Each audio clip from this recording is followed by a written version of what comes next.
स्वागत है। अब तो इनके यहाँ सब ठीक हो गया, अब तो आपको वार करने का मौका मिलेगा नहीं। अब तो केशव जी तारीफ भी करने लगे। जी, पहले तो 3 बातें बीजेपी प्रवक्ता ने कही कि भाई उन्होंने कोई पोस्ट डाली तो समाजवादी पार्टी संघ के किसी व्यक्ति के निधन के संदर्भ में तो समाजवादी और कांग्रेस दोनों ने श्रद्धांजलि अर्पित की। जी। यह राजनीतिक शिष्टाचार है जो वर्षों से बना है और जो आपने प्रोपेगेंडा मशीनरी के माध्यम से शत विशत किया है, जो आपने नेहरू और गांधी तक का फोटोशॉप करके, एडिट करके, मॉर्फ करके, वीडियो करके और हजारों करोड़ का राजनीतिक अभियान चलाकर कैरेक्टर असैसिनेशन का एक एजेंडा एस्टैब्लिश किया है, उसके विरुद्ध चीज है। तो आपका जो स्टेटमेंट है वो आपके व्यक्तित्व से मैच नहीं करता। दूसरा, आपने कहा कि शुद्ध सात्विक आनंद की राजनीति जो आपका संघ करता है, जिस स्तर की घृणा, हिंसा, वैमनस्य और सांप्रदायिकता को देश में आपने पटाक्षेप किया है और जो आपका मूल चरित्र है, जिन मनुवादी सिद्धांतों के आप पोषक रहे और जो तिरंगा, संविधान की प्रतियां जलाना या तिरंगा जलाना, उस पर चर्चा विस्तृत हो चुकी है, तो वह आपका विद्रूप चेहरा है। तो संघ एक कुटिल संगठन है जो अपनी सांस्कृतिक छवि की आड़ में मूलतः विशुद्ध राजनीतिक संगठन है और विगत 10 वर्षों से अपनी तृष्णा को मेरे ख्याल से फलीभूत भी हो रहा है।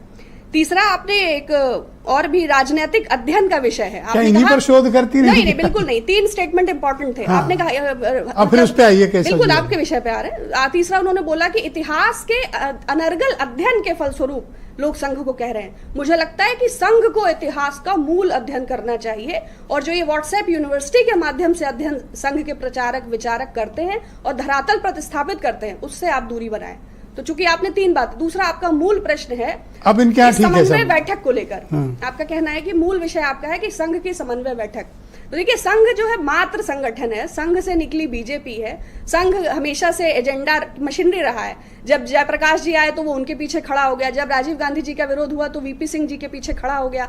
अभी 10 वर्षों से जो मुखौटा था, अब वो जो सो कॉल्ड फर्जी चाणक्य थे अपनी अपनी मतलब गुफाओं में चले गए हैं या अपने अपने अभी पोलैंड की यात्रा पे, हो सकता है उसके बाद युगांडा, फिर रवांडा या सोमालिया की यात्रा पर। तो वो इंडिया गठबंधन ने जो शानदार प्रदर्शन किया है और देश की जनता ने तमाम उनके रिसोर्सेज और मशीनरी और मीडिया, सोशल मीडिया, प्रोपेगेंडा, इन सब के बावजूद अच्छा, मैं फिर आता हूँ, इनकी समन्वय बैठक हो गई और अब इनके घर में सब ठीक है और तब तो तारीफें भी होने लगी।